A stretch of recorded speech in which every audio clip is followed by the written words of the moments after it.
इसके अगर brand ambassador की बात करें तो ग्रुप कैप्टन शुभांशु शुक्ला, जो कि इंडियन एयरफोर्स के ऑफिसर और एक एस्ट्रोनॉट भी हैं, इनको ब्रांड एम्बेसडर बनाया गया है। शुभांशु शुक्ला स्पेस में जाने वाले दूसरे भारतीय भी हैं। वाइस प्रेसिडेंट का चुनाव आर्टिकल 66 के तहत किया जाता है। जस्टिस सूर्यकांत भारत के 53वें चीफ जस्टिस ऑफ इंडिया बने हैं। बहुत ही इंपॉर्टेंट, पहले तो ये क्लियर रखना है आपको। इन्हें प्रेसिडेंट द्रौपदी मुर्मू ने शपथ दिलाई है। दम है 100 आवर कोर्स में, दम है 100 घंटे दो और जीएस की टेंशन खत्म। अब सिलेक्शन हुआ और भी आसान, क्रेजी जी के ट्रिक के माध्यम से।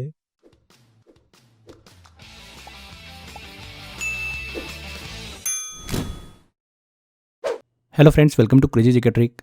दोस्तों, आज के इस वीडियो से हमारी करंट अफेयर की topic wise year end series start होने जा रही है।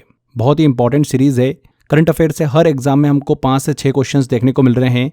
अलग अलग करंट अफेयर के ऐसे टॉपिक हैं जहां से ये क्वेश्चन पूछे जाते हैं, जैसे कि अपॉइंटमेंट से रिलेटेड, अवार्ड से related, sports current affair, scheme से रिलेटेड या फिर डिफेंस से रिलेटेड हमको करंट अफेयर देखने को मिलते हैं। तो मैंने टॉपिक वाइज यहाँ पर सेपरेट किया है करंट अफेयर को, एंड हम लगभग 10 से 12 ऐसे टॉपिक है, इंपॉर्टेंट टॉपिक, उनको इस सीरीज के माध्यम से कंप्लीट करेंगे।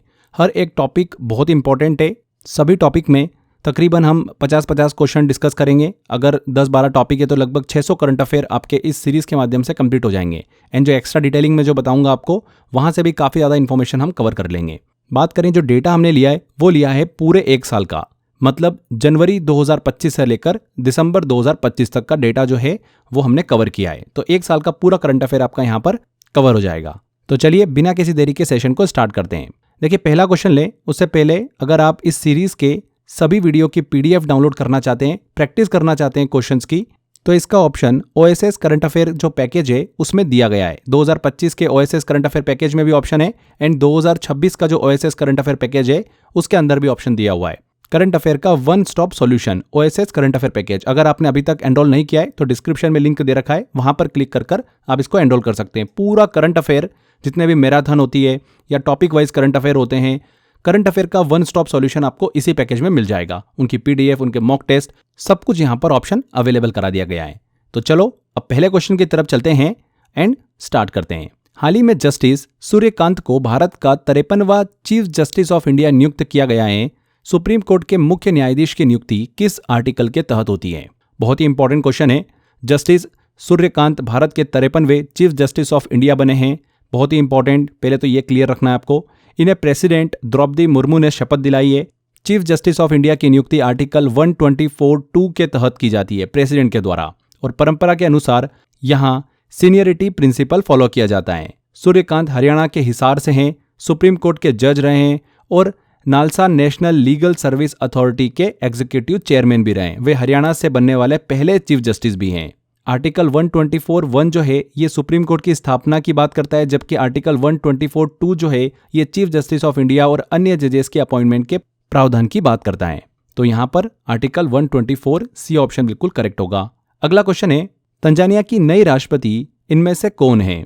तो सामिया सुलूहू हसन तंजानिया की नई प्रेसिडेंट बनी है। इसी के साथ साथ मिविग्लू नचेम्बा को तंजानिया का नया प्राइम मिनिस्टर भी बनाया गया है। तंजानिया ईस्ट अफ्रीका का एक देश है जिसकी राजधानी क्या है? डोडोमा है। यहाँ पर Samia Suluhu Hassan. National Cadet Corps का महानिदेशक किसे बनाया गया? एनसीसी का नया महानिदेशक किसे बनाया गया है? तो लेफ्टिनेंट जनरल वीरेंद्र वत्स को नेशनल कैडेट कॉर्प्स के डायरेक्टर जनरल के रूप में नियुक्त किया है। उन्होंने गुरबीरपाल सिंह को रिप्लेस किया है।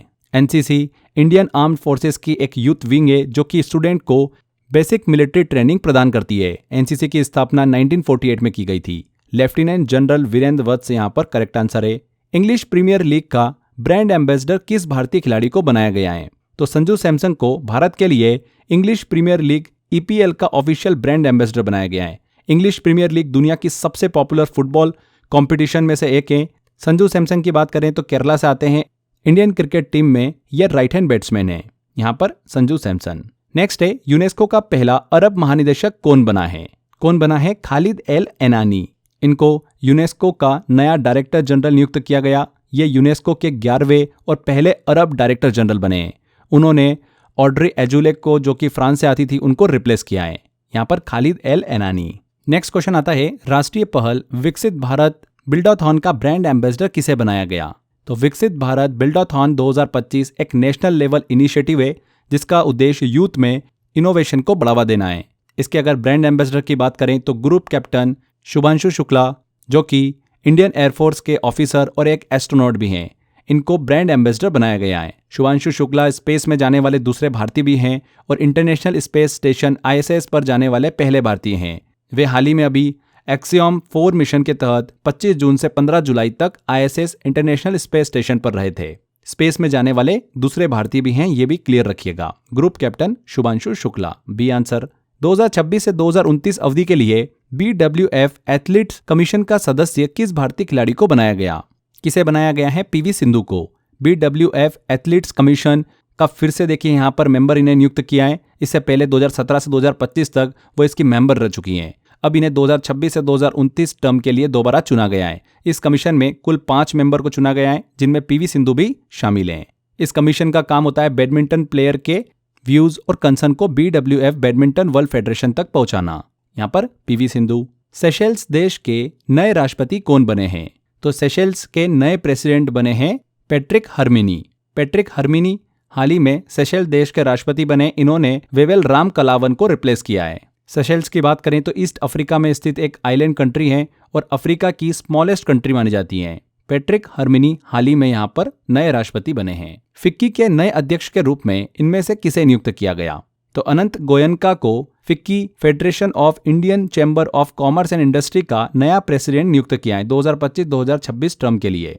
उन्होंने इस पद पर हर्षवर्धन अग्रवाल को रिप्लेस किया है। फिक्की एक नॉन गवर्नमेंटल ट्रेड ऑर्गेनाइजेशन है जो कि भारत के इंडस्ट्रियल एंड बिजनेस सेक्टर के हितों को रिप्रेजेंट करता है। तो अनंत गोयनका करेक्ट होगा। तख्ता पलट के बाद मेडागास्कर के नए राष्ट्रपति कौन बने हैं?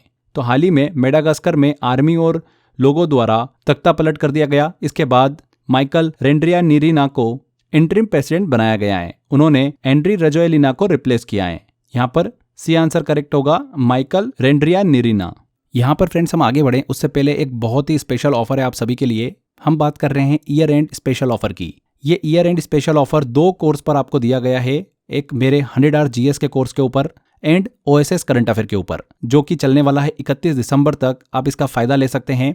OSS करंट अफेयर को आप मात्र 69 रुपीज में एनरोल कर सकते हैं। अगर आपने नहीं लिया है तो करंट अफेयर का बेस्ट सॉल्यूशन हमने प्रोवाइड कर रखा है OSS करंट अफेयर के अंदर। आप इसको एनरोल कर सकते हैं। सारी PDF, सारा मैराथन, प्रैक्टिस के लिए मॉक टेस्ट, ई-बुक्स, सब कुछ आपको इसमें करंट अफेयर के लिए दिया गया है। तो मात्र 69 रुपीज में एनरोल कर सकते हैं। इसके अलावा 100 आवर GS के कोर्स को, जो कि 1200 रुपये का देखिए प्राइस है, ये आप ईयर एंड ऑफर के थ्रू मात्र 799 रुपीज में एनरोल कर सकते हैं। 799 रुपये में आप इस कोर्स को एनरोल कर सकते हैं। GS का अगर आप कंप्लीट सॉल्यूशन ढूंढ रहे हैं तो बेस्ट कोर्स है आपके लिए। लास्ट टाइम रिवीजन से लेकर 100 घंटे के अंदर पूरी GS को आप बेहतरीन तरीके से कंप्लीट कर सकते हैं। काफी बच्चों ने इस कोर्स को एनरोल किया है और काफी अच्छा रिस्पांस देखने को मिला है। उनका क्या रिव्यू रहा है वो इस वीडियो के लास्ट में मैं जरूर ऐड करूंगा, एक बार आप जरूर देखिएगा। एंड इस कोर्स को एनरोल करने के लिए लिंक मैंने डिस्क्रिप्शन बॉक्स और कमेंट बॉक्स में दे रखा है। इसके अलावा क्रेजी जी के ट्रिक एप्लीकेशन पर जाकर भी आप एनरोल कर सकते हैं। फाउंडेशन कोर्स में जाएंगे, वहां पर फोल्डर है कोर्स बाय अक्षय सर, उसमें जाकर आप इस कोर्स को एनरोल कर सकते हैं। तो ईयर एंड स्पेशल ऑफर है, 31 दिसंबर तक ये ऑफर आपको दिया गया है। अपनी सुविधा के हिसाब से आप इसको एनरोल कर सकते हैं। ज़्यादा से ज़्यादा शेयर करिएगा। चलिए वापस आते हैं हमारे लेक्चर पर, आगे बढ़ते हैं। भारत के 29वें महालेखाकार नियंत्रक के रूप में किसे नियुक्त किया गया है? 29th controller general of accounts of India. तो TCA कल्याणी को भारत का 29वां कंट्रोलर जनरल ऑफ अकाउंट्स नियुक्त किया गया है। उन्होंने इस पद पर SS दुबे को रिप्लेस किया। कंट्रोलर जनरल ऑफ अकाउंट्स की बात करें तो भारत सरकार का अकाउंटिंग एडवाइजर होता है और पूरे सरकार की अकाउंट्स मैनेजमेंट को देखता है। किसको 29वां महालेखाकार नियंत्रक के रूप में नियुक्त किया गया है? TCA कल्याणी को। हाल ही में UNFPA ने लैंगिक समानता के लिए किसे अपना मानद ब्रांड एम्बेसडर नियुक्त किया है? तो United Nations population fund UNFPA की बात करें तो इसने कृति सेनन को जेंडर इक्वालिटी को बढ़ावा देने के लिए अपना ऑनरेरी ब्रांड एम्बेसडर बनाया है। अब कृति सेनन UNFPA इंडिया के अलग अलग प्रोग्राम्स और पॉलिसीज को प्रमोट करेगी जो कि जेंडर इक्वालिटी पर काम करते हैं। UNFPA UN की एक स्पेशल एजेंसी है जो कि रिप्रोडक्टिव एंड मैटरनल हेल्थ के क्षेत्र में कार्य करती हैं। कृति सेनन करेक्ट होगा।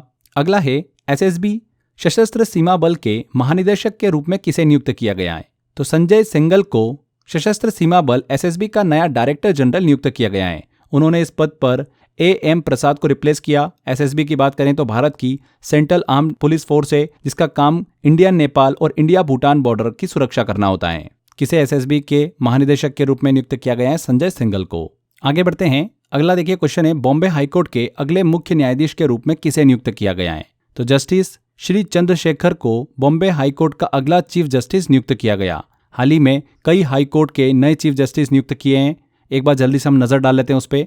जस्टिस एम सुंदर को मणिपुर हाईकोर्ट का चीफ जस्टिस नियुक्त किया गया। जस्टिस पीबी बजंत्री को पटना हाईकोर्ट का चीफ जस्टिस नियुक्त किया गया। जस्टिस सोमेन सेन को मेघालय हाईकोर्ट का चीफ जस्टिस नियुक्त किया गया।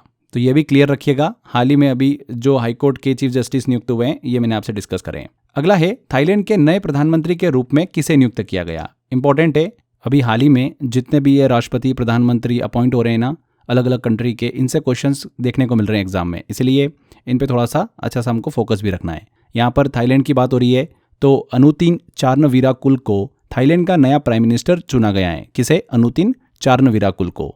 इन्होंने शिनावात्रा को रिप्लेस किया है। थाईलैंड की बात करें तो साउथ ईस्ट एशिया में स्थित एक देश है जिसकी राजधानी क्या है? बैंकॉक है। यहाँ पर सी आंसर। गुयाना के राष्ट्रपति के रूप में किसे पुनर्निर्वाचित किया गया? तो इरफान अली को गुयाना का एक बार फिर से प्रेसिडेंट चुना गया है। साउथ अमेरिका का एक देश है गुयाना, जिसकी कैपिटल है जॉर्ज टाउन। अच्छा, यहाँ के प्राइम मिनिस्टर का नाम भी ध्यान रखिएगा, मार्क फिलिप्स है। अपना यहाँ पर उन कंट्री पे भी ज़्यादा फोकस है जो कि ज़्यादा सुर्खियों में भी रही हैं, तो उनमें से एक कंट्री है। कौन है यहाँ के राष्ट्रपति?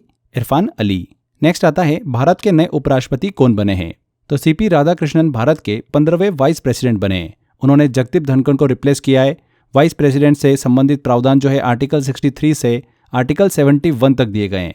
वाइस प्रेसिडेंट का चुनाव आर्टिकल 66 के तहत किया जाता है। ये चीज़ भी क्लियर रखिएगा, एग्जाम में आजकल थोड़ा सा लेवल बढ़ा के क्वेश्चन पूछेंगे तो ये इन्फॉर्मेशन आपके काम आने वाली है। तो CP Radhakrishnan a answer. Jonas Gahr Støre हाल ही में किस देश के प्रधानमंत्री बने हैं? तो जोन्स गाहर देखिए नॉर्वे के दूसरी बार प्राइम मिनिस्टर नियुक्त किए गए हैं। ये पहली बार 14 अक्टूबर 2021 को नॉर्वे के पीएम बने थे, अब उन्हें ये दूसरा कार्यकाल मिला है। किस पार्टी से आते हैं ये? वहाँ की लेबर पार्टी से बिलोंग करते हैं। नॉर्वे करेक्ट होगा। नेशनल स्टॉक एक्सचेंज का नया चेयरमैन किसे नियुक्त किया गया? ये भी काफ़ी इंपॉर्टेंट क्वेश्चन है। तो इंजेटी श्रीनिवास को नेशनल स्टॉक एक्सचेंज का नया चेयरमैन नियुक्त किया है। इससे पहले वे IFSCA international financial service central authority के चेयरमैन रहे थे। NSC में चेयरमैन का पद पिछले 2 वर्षों से खाली था, जिसे अब हाल ही में भरा गया है। Injeti Srinivas B answer. Next आता है, नेपाली युवाओं के जेनजी विरोध के बाद अंतरिम प्रधानमंत्री के रूप में किसे नियुक्त किया गया? तो 12 सितंबर को सुशीला कार्की को नेपाल का नया इंटरिम प्राइम मिनिस्टर नियुक्त किया गया। उन्होंने नेपाल के 38वें PM KP शर्मा ओली को रिप्लेस किया है। सुशीला कार्की नेपाल की पहली फीमेल चीफ जस्टिस भी रह चुकी हैं। वहां पर देखिए बहुत ज़्यादा सुर्खियों में रहा था जेनजी विरोध, जिसके बाद नेपाल की अंतरिम प्रधानमंत्री के रूप में किसे नियुक्त किया गया? सुशीला कार्की को। अगला क्वेश्चन है, संयुक्त राष्ट्र विश्व पर्यटन संगठन UN टूरिज्म की पहली महिला महासचिव के रूप में हाल ही में किसे चुना गया? First women secretary general of the United Nations World Tourism Organization. तो हाल ही में शेखा नासिर अल नोवेस को United Nations World Tourism Organization की फर्स्ट वुमेन सेक्रेटरी जनरल के रूप में चुना गया है। किसे? शेखा नासिर को। सी आंसर यहाँ पर करेक्ट होगा। उनका टर्म जो होगा जनवरी 2026 में शुरू होगा। अगर हम United Nation World Tourism Organization की बात करें तो UN की एक स्पेशल एजेंसी है। इसका काम होता है दुनिया में टूरिज्म को बढ़ाना और प्रमोट करना। 1975 में इसकी स्थापना हुई थी। करंटली 160 इसके कंट्री मेंबर हैं। अगर बात करें कि ये किन्हें रिप्लेस करेंगी शेखा नासिर, तो करंट में जो सेक्रेटरी जनरल है UN टूरिज्म के वो है जुराब पोलोलिकाशविली। अभी करंट में तो यही है, जनवरी 2026 में इनका टर्म स्टार्ट होगा। अगला क्वेश्चन लेते हैं, संयुक्त राष्ट्र महासभा के 80वें सत्र के अध्यक्ष के रूप में किसे चुना गया? तो जर्मनी की फॉर्मर फॉरेन मिनिस्टर है अन्नालेना बेयरबॉक। उनको यूनाइटेड नेशन जनरल असेंबली के 18th सेशन के प्रेसिडेंट के रूप में चुना गया है। 18th सेशन जो है वो 9 सितंबर से शुरू होगा। अन्नालेना की बात करें तो यूनाइटेड नेशन जनरल असेंबली की सबसे यंगेस्ट प्रेसिडेंट भी बन गई हैं और यूनाइटेड नेशन जनरल असेंबली की 5th फीमेल प्रेसिडेंट भी हैं। इसीलिए काफ़ी इंपॉर्टेंट भी है, ध्यान रखिएगा। यूनाइटेड नेशन जनरल असेंबली की फर्स्ट महिला प्रेसिडेंट कौन रही थी? विजय लक्ष्मी पंडित रही थी भारत की 1953 में। यहाँ पर ए आंसर बिल्कुल करेक्ट होगा। अगला लेते हैं क्वेश्चन, भारतीय एथलेटिक्स महासंघ के अध्यक्ष के रूप में किसे नियुक्त किया गया है? देखिए छोटी छोटी जो इन्फॉर्मेशन मैं आपको साथ में बताते चल रहा हूँ, इनको भी आप जरूर दिमाग में रखते चलिएगा। क्वेश्चन थोड़ा सा डीप भी बन जाता है तो आपका इजीली क्वेश्चन बन जाएगा। तो भारतीय एथलेटिक्स महासंघ की बात हो रही है तो एशिया के गोल्ड मेडलिस्ट हैं शॉटपुट के बहादुर सिंह। बहादुर सिंह सागू को एथलेटिक्स फेडरेशन ऑफ इंडिया के नए अध्यक्ष के रूप में चुना गया है। 51 साल के हैं बहादुर सिंह सागू। इन्होंने 2002 बुसान एशियन गेम्स में शॉटपुट में गोल्ड मेडल जीता था। उन्होंने 2000 और 2004 के ओलंपिक में भी भाग लिया था। तो हाल ही में इन्हें अभी भारतीय एथलेटिक्स महासंघ के अध्यक्ष के रूप में चुना गया है, बहादुर सिंह सागू। नेक्स्ट लेते हैं, दिसंबर 2024 में राष्ट्रीय मानवाधिकार आयोग का अध्यक्ष किसे नियुक्त किया गया है? NHRC, national human rights commission. तो वी रामा सुब्रमण्यम को दिसंबर 2024 में राष्ट्रीय मानवाधिकार आयोग NHRC का अध्यक्ष नियुक्त किया गया, नेशनल ह्यूमन राइट्स कमीशन का, जस्टिस वी रामा सुब्रमण्यम को। ए आंसर यहाँ पर करेक्ट होगा। NHRC की बात करें, राष्ट्रीय मानवाधिकार आयोग की, तो एक ये स्वायत्त विधिक संस्था है। इसकी स्थापना 12 अक्टूबर 1993 में हुई थी। एक स्टैट्यूटरी बॉडी है और इसकी स्थापना 1993 में हुई थी। अगर ऐसा पूछ ले कि पहले अध्यक्ष कौन रहे थे इसके, तो न्यायमूर्ति रंगनाथ मिश्र रहे थे। राष्ट्रीय मानवाधिकार आयोग के कार्य क्या होते हैं, शक्तियाँ क्या होती है? तो मानवाधिकार से जुड़े मामलों पर सरकार को सलाह देना इसका एक काम होता है। केवल एक सलाह देने वाला आयोग है ये। इसके पास किसी को सजा दंड देने का अधिकार नहीं होता है। मतलब यह आयोग केवल मामलों की जांच करता है और सुझाव देता है, लेकिन सजा नहीं दे सकता। 2024 में NHRC के अध्यक्ष के रूप में न्यायमूर्ति वी रामसुब्रमण्यम को नियुक्त किया गया। अगला क्वेश्चन आता है, नेटुम्बो नंदी नदेतवा किस देश की पहली महिला राष्ट्रपति निर्वाचित की गई हैं? तो किस देश की पहली महिला राष्ट्रपति निर्वाचित की गई हैं? नामीबिया की। नामीबिया की वाइस प्रेसिडेंट नेटुम्बो को देश की पहली महिला राष्ट्रपति के रूप में निर्वाचित किया गया है। नामीबिया साउथ वेस्ट अफ्रीका का देश है जिसकी कैपिटल विंडहॉक है। यहाँ पर C answer. Badminton World Federation की नई अध्यक्ष कौन चुनी गई है? BWF की नई अध्यक्ष कौन चुनी गई? तो कौन चुनी गई है? खुनियंग पटामा। 2024 में BWF बैडमिंटन वर्ल्ड फेडरेशन की नई अध्यक्ष इन्हें चुना गया। ये थाईलैंड से हैं और BWF की दूसरी महिला अध्यक्ष बनी है। बैडमिंटन वर्ल्ड फेडरेशन की बात करें तो एक इंटरनेशनल बॉडी है जिसकी स्थापना 1934 में इंटरनेशनल बैडमिंटन फेडरेशन के नाम से हुई थी। ध्यान रखिएगा यहाँ पर सी आंसर, खुनियंग पटामा। अगला है, 2025 में UPSC के अध्यक्ष पद पर किसे नियुक्त किया गया? तो अजय कुमार को 2025 में UPSC union public service commission का चेयरमैन नियुक्त किया गया है। उन्होंने प्रीति सूदन को रिप्लेस किया है। अजय कुमार की बात करें तो 1 अक्टूबर 2027 तक इस पद को संभालेंगे। UPSC भारत की प्रमुख भर्ती संस्था है जो कि IAS, IPS, IFS जैसे जो प्रतिष्ठित पद होते हैं उनके लिए परीक्षाएं आयोजित करती हैं। तो अजय कुमार बी आंसर। अप्रैल 2025 में IWLF एथलेटिक्स कमीशन का अध्यक्ष किसे चुना गया है? IWLF का फुल फॉर्म होता है इंडियन वेटलिफ्टिंग फेडरेशन। तो किसे चुना गया है? मीराबाई चानू को। IWLF इंडियन वेटलिफ्टिंग फेडरेशन की ये नई समिति जो है 2025 में स्थापित की गई है। उनका कार्यकाल 2025 से 2029 तक रहेगा। मीराबाई चानू को इसका चेयरपर्सन नियुक्त किया गया। नेक्स्ट है, राष्ट्रमंडल देशों की पहली अफ्रीकी महिला महासचिव कौन बनी है? First African women secretary general of Commonwealth countries कौन बनी है? शर्ली बोत्सवे। हाल ही में इन्हें राष्ट्रमंडल देशों की पहली अफ्रीकी महिला महासचिव नियुक्त किया गया है। उनका कार्यकाल 4 वर्ष का होगा। वे घाना देश से आती हैं। कॉमनवेल्थ नेशन की बात करें तो एक पॉलिटिकल अलायंस है जिसमें 56 सदस्य देश हैं। अधिकांश देश पहले ब्रिटिश एम्पायर के उपनिवेश रह चुके हैं।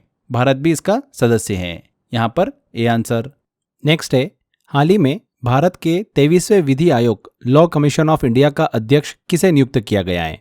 तो किसे नियुक्त किया गया है? जस्टिस दिनेश माहेश्वरी को हाल ही में 23वें विधि आयोग का चेयरपर्सन नियुक्त किया गया। वे पूर्व सुप्रीम कोर्ट जज रह चुके हैं। 2023 में सेवानिवृत्त हुए थे। वे पहले मेघालय और कर्नाटक हाईकोर्ट के मुख्य न्यायाधीश भी रह चुके हैं। 23वें विधि आयोग का गठन सितंबर 2024 को किया गया था। इसका कार्यकाल 3 वर्ष का है, 31 अगस्त 2027 तक का। लॉ कमीशन का कार्य क्या होता है? सरकार को कानूनी सुधार, लीगल रिफॉर्म्स पर सुझाव देना। ये एक एग्जीक्यूटिव बॉडी है जो कि ministry of law and justice के अंतर्गत कार्य करती हैं। यहाँ पर सी आंसर। महाराष्ट्र का नया राज्यपाल इनमें से किसे नियुक्त किया गया? तो सितंबर 15 को आचार्य देवव्रत ने महाराष्ट्र के गवर्नर पद की शपथ ली है। इससे पहले महाराष्ट्र के गवर्नर कौन थे? CP राधाकृष्णन थे, जो कि भारत के 15वें वाइस प्रेसिडेंट बन चुके हैं। तो गवर्नर का पद वहां पर खाली हुआ और गवर्नर के रूप में वहां पर अपॉइंट किया गया आचार्य देवव्रत को। देखिए, गवर्नर का अपॉइंटमेंट प्रेसिडेंट द्वारा आर्टिकल 155 के तहत किया जाता है। तो यहाँ पर आचार्य देवव्रत। अगला क्वेश्चन आता है, भारत की पहली आर्चरी प्रीमियर लीग का ब्रांड एम्बेसडर किसे बनाया गया? तो एक्टर रामचरण को भारत की पहली आर्चरी प्रीमियर लीग APL का नया ब्रांड एम्बेसडर बनाया है। फर्स्ट आर्चरी प्रीमियर लीग का आयोजन 2 से 12 अक्टूबर तक न्यू दिल्ली में किया गया। इसका आयोजन आर्चरी एसोसिएशन ऑफ इंडिया द्वारा किया गया था। इस लीग का ब्रांड एम्बेसडर किसे बनाया गया? रामचरण को। CISF का नया महानिदेशक डायरेक्टर जनरल किसे नियुक्त किया गया? तो हाल ही में सरकार ने CISF, central industrial security force और ITBP, Indo Tibetan border police के नए चीफ्स नियुक्त किए हैं। CISF का नया डायरेक्टर जनरल मतलब DG प्रवीर रंजन को बनाया है। उन्होंने राजविंदर सिंह भाटी को रिप्लेस किया है। वहीं ITBP का नया DG प्रवीण कुमार को बनाया गया। इन्होंने राहुल रसगोत्रा को रिप्लेस किया है। तो यहाँ पर पूछा गया है CISF के बारे में, तो प्रवीर रंजन बिल्कुल करेक्ट आंसर होगा। अगला आता है वेरी वेरी इंपॉर्टेंट क्वेश्चन है, BCCI का नया अध्यक्ष इनमें से किसे नियुक्त किया गया? किसे नियुक्त किया गया है? मिथुन मनहास को हाल ही में BCCI का नया प्रेसिडेंट नियुक्त किया गया है। वे BCCI के 37वें प्रेसिडेंट बने हैं। उन्होंने रोजर बिन्नी को रिप्लेस किया। 29 अगस्त को रोजर बिन्नी ने रिजाइन किया था। मिथुन मनहास की बात करें तो जम्मू एंड कश्मीर से आते हैं, फर्स्ट क्लास क्रिकेटर रहे हैं और कोच रह चुके हैं। इंपॉर्टेंट क्वेश्चन है, एग्जाम में बन सकता है। अगला क्वेश्चन आता है, BSI भारतीय वनस्पति सर्वेक्षण बॉटनिकल सर्वे ऑफ इंडिया के 13वें निदेशक के रूप में किसे नियुक्त किया गया? तो डॉक्टर कनाड दास को बॉटनिकल सर्वे ऑफ इंडिया का 13वां डायरेक्टर नियुक्त किया है। BSI का कार्य क्या होता है? भारत की फ्लोरा डाइवर्सिटी का डॉक्यूमेंटेशन और कंजर्वेशन करना। इसकी स्थापना 1890 में की गई थी और इसका हेडक्वार्टर कोलकाता में स्थित है। डॉक्टर कनाड दास। ओडिशा ने ओरिसन हैंडलूम हथकरघा के लिए किसे अपना ब्रांड एम्बेसडर नियुक्त किया है? तो ओडिशा राज्य ने माधुरी दीक्षित को ओडिशा हैंडलूम का नया ब्रांड एम्बेसडर नियुक्त किया। इसकी घोषणा ओडिशा के चीफ मिनिस्टर मोहन चरण मांझी ने की है। माधुरी दीक्षित ओडिशा हैंडलूम की नई ब्रांड एम्बेसडर नियुक्त की गई। अगला क्वेश्चन आता है, हाल ही में अंतर्राष्ट्रीय ओलंपिक समिति द्वारा किसे मानसिक स्वास्थ्य राजदूत के रूप में नियुक्त किया गया? मेंटल हेल्थ एम्बेसडर के रूप में नियुक्त किया है। तो अभिनव बिंद्रा हैं, जिन्हें IOC इंटरनेशनल ओलंपिक कमेटी ने मेंटल हेल्थ एम्बेसडर में शामिल किया है। IOC ने कुल 9 मेंटल हेल्थ एम्बेसडर नियुक्त किए हैं, जिनमें से अभिनव बिंद्रा भी शामिल हैं। अभिनव बिंद्रा हम सबको पता है कि भारत के पूर्व शूटर हैं, इंडिविजुअल ओलंपिक गोल्ड मेडल जीतने वाले पहले भारतीय हैं। उन्होंने अर्जुन अवार्ड, मेजर ध्यानचंद खेल रत्न अवार्ड और पद्म भूषण भी प्राप्त कर रखे हैं। यहाँ पर अभिनव बिंद्रा करेक्ट होगा। बॉक्सिंग फेडरेशन ऑफ इंडिया के अध्यक्ष के रूप में तीसरी बार लगातार किसे चुना गया? किसे चुना गया? अजय सिंह को लगातार तीसरी बार boxing federation of India BFI का प्रेसिडेंट चुना गया है। BFI भारत में बॉक्सिंग की गवर्निंग बॉडी है और इसका हेडक्वार्टर न्यू दिल्ली में स्थित है। अजय सिंह। अगला आता है, किस भारतीय को अंतर्राष्ट्रीय मुद्रा कोष का एग्जीक्यूटिव डायरेक्टर नियुक्त किया गया है? तो उर्जित पटेल को IMF इंटरनेशनल मॉनेटरी फंड का एग्जीक्यूटिव डायरेक्टर नियुक्त किया गया। उन्होंने कृष्णमूर्ति सुब्रमण्यम को रिप्लेस किया है। उर्जित पटेल इस पद पर 3 साल के कार्यकाल के लिए रहेंगे। वे एक भारतीय इकोनॉमिस्ट हैं। 2016 से 2018 तक reserve bank of India RBI के 24वें गवर्नर रह चुके हैं। उर्जित पटेल करेक्ट आंसर होगा। हाल ही में अंतर्राष्ट्रीय ओलंपिक समिति की पहली महिला और अफ्रीकी अध्यक्ष किसे नियुक्त किया गया? किसे नियुक्त किया गया? कर्स्टी कॉन्वेंट्री को। हाल ही में इंटरनेशनल ओलंपिक कमेटी की पहली महिला और अफ्रीकी अध्यक्ष नियुक्त किया गया। क्रिस्टी की बात करें तो जिम्बाब्वे की नागरिक हैं और ओलंपिक में स्विमिंग में पदक जीत चुकी हैं। किसको रिप्लेस किया उन्होंने? थॉमस बाक को। नेक्स्ट है, हाल ही में अमेरिकी मेडिकल एसोसिएशन का अध्यक्ष बनने वाले पहले भारतीय मूल के व्यक्ति कौन बने हैं? कौन बने हैं? डॉक्टर श्रीनिवास मुखमाला अमेरिकी मेडिकल एसोसिएशन का अध्यक्ष बनने वाले पहले भारतीय मूल के व्यक्ति हैं। डॉक्टर श्रीनिवास मुखमाला की बात करें तो भारतीय मूल के अमेरिकी नागरिक हैं। उनका संबंध आंध्र प्रदेश से है। यहाँ पर C ऑप्शन करेक्ट होगा, डॉक्टर श्रीनिवास मुखमाला। 116 साल के इतिहास में पहली बार MI6 का अध्यक्ष एक महिला को बनाया गया। MI6 किस देश की खुफिया एजेंसी है? तो हाल ही में ब्लेज मेट्रोवेली को MI6 ब्रिटेन की जो विदेशी खुफिया एजेंसी है उसका नया चीफ मतलब प्रमुख नियुक्त किया गया। ये MI6 की पहली महिला अध्यक्ष बनी है। MI6 को सीक्रेट इंटेलिजेंस सर्विस भी कहा जाता है। यूनाइटेड किंगडम की एजेंसी है जो कि 1909 में स्टेब्लिश हुई थी। इसका मुख्यालय हेडक्वार्टर लंदन में है। भारत की विदेशी खुफिया एजेंसी की बात करें तो कौन सी है? रॉ है, रिसर्च एंड एनालिसिस विंग, जिसकी स्थापना 1968 में हुई थी। यहाँ पर यूनाइटेड किंगडम बिल्कुल करेक्ट होगा। नेक्स्ट है, जुलाई 2025 के लिए UNSC की अध्यक्षता कौन सा देश करेगा? यूनाइटेड नेशन सिक्योरिटी काउंसिल की। भारत, चीन, पाकिस्तान या फिर बांग्लादेश? तो पाकिस्तान को जुलाई 2025 के लिए UNSC United nation security council का प्रेसिडेंट चुना गया है। इससे पहले जनवरी 2025 में उसे नॉन परमानेंट मेंबर भी बनाया गया था। अगस्त 2025 में पनामा जो होगा वो यूएनएससी का अध्यक्ष बनेगा। यूएनएससी का अध्यक्ष जो होता है हर महीने बदलता है। नेक्स्ट आता है, हाल ही में कौन से देश न्यू डेवलपमेंट बैंक के सदस्य बने हैं, एनडीबी के सदस्य बने हैं। कौन बने हैं? 5 जुलाई 2025 को कोलंबिया और उज्बेकिस्तान को न्यू डेवलपमेंट बैंक का सदस्य बनाया गया है। कोलंबिया बना है 10वां सदस्य और उज्बेकिस्तान बना है 11वां सदस्य। यहाँ पर कोलंबिया और उज्बेकिस्तान। नेक्स्ट है, आरपीएफ की पहली महिला डीजी कौन बनी है? डीजी मतलब डायरेक्टर जनरल।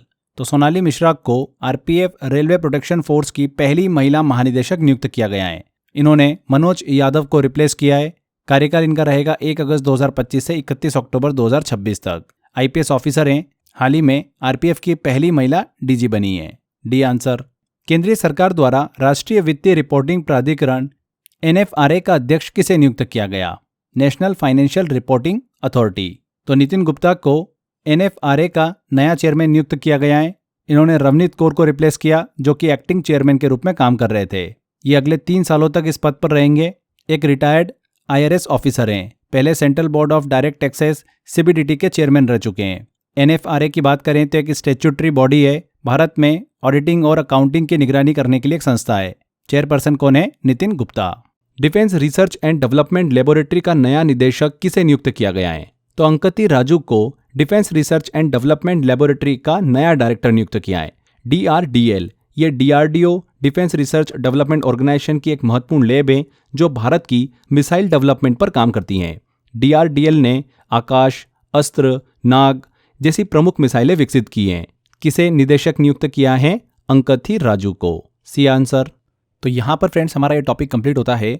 हमने जनवरी से लेकर दिसंबर तक के इस टॉपिक के सभी इंपॉर्टेंट करंट अफेयर कंप्लीट करे हैं। आई होप आपने वीडियो को ध्यान से देखा होगा। 1-2 बार अच्छे से रिवाइज कर लीजिएगा। 100% क्वेश्चन आपको इसी वीडियो से देखने को मिलेगा। फ्रेंड्स, मैंने आपसे लेक्चर के दौरान डिस्कस किया था कि जिन भी बच्चों ने 100 आवर जीएस का कोर्स लिया है उनका क्या रिव्यू निकल कर आया है। एक बार हम जल्दी से उसकी तरफ चलते हैं। Hello, my name is Yuvan Mukherjee. I am from Meerut in UP. I am selected in CPU RPF exam, NTPC Tier First and 10+17 exam qualify.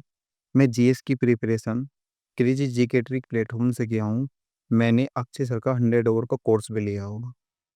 ये सर की पीडीएफ है। ये तो करंट है, कभी मैं ऊपर पढ़ने आया था। ये सर ने इमेजेस के थ्रू पढ़ाया है पॉलिटी। अभी मैं करंटली एनटीपीसी मेंस एग्जाम की तैयारी कर रहा हूँ। मैंने 100 आवर कोर्स लिया है, उसकी पीडीएफ निकलवा रखी है, उसे ही रिवाइज करता हूँ बस मैं जीएस में। करंट वरेंट सब दिए सर ने। पॉलिटी हो, हिस्ट्री हो, ज्योग्राफी हो, इकोनॉमिक्स हो, साइंस में physics, chemistry, biology, computer, everything is GS में जितने भी सब्जेक्ट है सारे सब्जेक्ट सर ने करा रखे हैं 100 आवर कोर्स में। Cut to the point. Akshay sir का मैं दिल से धन्यवाद देना चाहता हूँ, दिल से धन्यवाद देना चाहता हूँ। बहुत अच्छे लेवल से, बहुत सुपर तरीके से पढ़ाया है सर ने। दम है 100 आवर कोर्स में, दम है। 100 घंटे दो और जीएस की टेंशन खत्म। वनडे एग्जाम में जीएस की टेंशन खत्म है।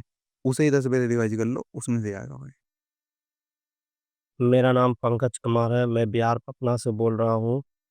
मैंने क्रेजी जीके ट्रिक्स ऐप से 100 आवर्स का कोर्स खरीदा था और इसमें अक्षय सर ने जीके को बहुत ही अच्छे तरीके से एक्सप्लेन किया है। इसमें मुझे जीके को याद करने में काफ़ी हेल्पफुल हुआ है। इसके लिए मैं अक्षय सर का धन्यवाद करता हूँ और क्रेजी जीके ट्रिक्स की पूरी टीम को भी थैंक यू कहना चाहता हूँ। ये कोर्स ऐसे बनाया गया है जिसमें आप चीज़ों को बहुत ही इमेजेस के फॉर्म में अपने माइंड से याद कर सकते हो आसानी से। जैसे आप एग्ज़ाम में बैठोगे, क्वेश्चन आएगा, तुरंत आपके माइंड में इमेजेस के फॉर्म में क्वेश्चन क्लिक होगा और तुरंत आपका सिलेक्शन की तरफ आप अग्रसर होंगे। मैंने भी इसे बहुत सी एग्ज़ाम दिए लेकिन मेरा सिलेक्शन नहीं हो पाया क्योंकि मेरे जीके जीएस का पोर्शन बहुत ही कमज़ोर था और मैं बहुत से कोर्स परचेज़ भी किए, लेकिन क्या करूँ, नहीं मैनेज हो पाता था। कभी एक सब्जेक्ट पकड़ता तो दूसरा रह जाता था, क्योंकि बहुत से सब्जेक्ट पढ़ने पड़ते थे किसी इसके अंतर्गत। लेकिन जैसे ही कोर्स मैंने देखा, किसी दोस्त ने मेरे को सजेस्ट किया कि आप इसको रीड करो। जैसे मैंने इसको रीड किया, तो एक ही प्लेटफ़ॉर्म के ऊपर 100 आवर के अंदर सारे के सारे सब्जेक्ट बहुत ही जल्दी कंप्लीट हो गए। और जैसे एग्ज़ाम में बैठकर मैंने क्वेश्चनों के आंसर दिए, तो तुरंत क्वेश्चन हल होते हैं, जिससे सिलेक्शन बहुत ही आसान हो जाता है। अब सिलेक्शन हुआ और भी आसान क्रेजी जी के ट्रिक के माध्यम से। पहले हमको लगता था शायद घर पे रह के प्रिपरेशन करना काफ़ी टफ है, पर क्रेजी जी के ट्रिक जैसे प्लेटफॉर्म आज उपलब्ध हैं, जिसमें हमारे अच्छे सर की मेहनत काफ़ी रंग दिखा रही है। और अच्छे सर द्वारा जो जीके की ट्रिक के माध्यम से जो स्टडी कराई जा रही है, वो स्टूडेंट को काफ़ी प्रभावित भी कर रही है और काफ़ी लाभान्वित भी कर रही है। काफ़ी बेनिफिट इसके देखने को मिल रहे हैं। तो इतना सरल और अच्छे तरीके से समझाने के लिए हमारे अच्छे सर का बहुत बहुत धन्यवाद। और पूरी क्रेजी जी की ट्रिक की जो टीम है, वो काफ़ी मेहनत और उमंग उत्साह के साथ अपने कार्यों को आगे बढ़ा रही है, जो कि स्टूडेंट के लिए काफ़ी हेल्पफुल है। तो ये कुछ रिव्यूज़ थे 100 आवर जीएस को लेकर। अगर आपको फिर भी कोई डाउट रहता है तो आप हमारी टीम से कांटेक्ट कर सकते हैं। स्क्रीन पर दिए गए नंबर पे आप कॉल कर सकते हैं। यहाँ पर फ्रेंड्स अब हमारे सेशन को एंड करते हैं। वीडियो आई होप आपको बहुत अच्छा लगा होगा। वीडियो ज़्यादा से ज़्यादा शेयर कर दीजिएगा, लाइक कर दीजिएगा एंड कमेंट करके ज़रूर बताइएगा कि कैसा लगा। अगर आपने अभी तक चैनल को सब्सक्राइब नहीं कराएं तो सब्सक्राइब भी कर लीजिए। मिलते हैं अगले वीडियो में। Till then bye bye.